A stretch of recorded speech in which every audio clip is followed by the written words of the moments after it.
The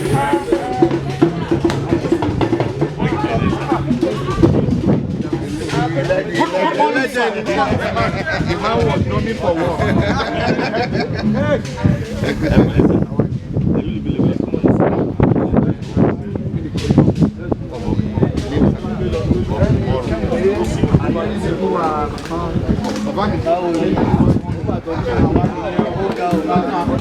These are the remnants.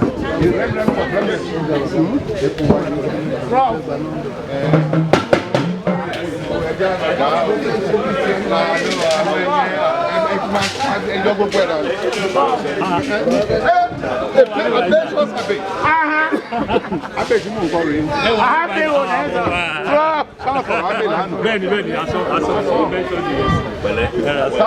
good to see you.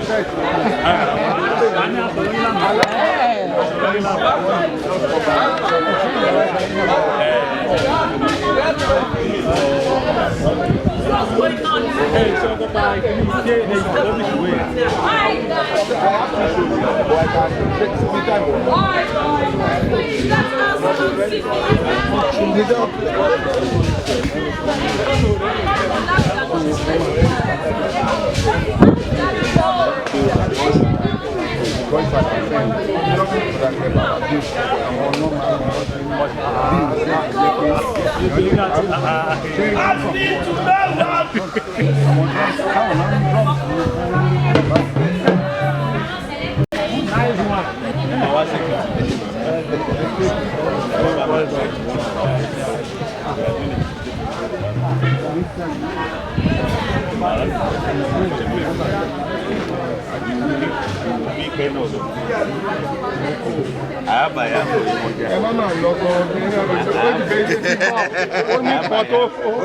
Only cotton passage. Yes, I'm not too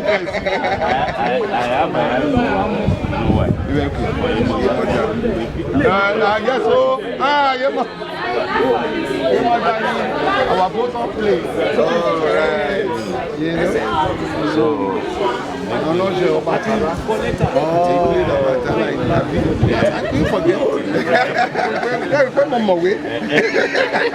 Be fine.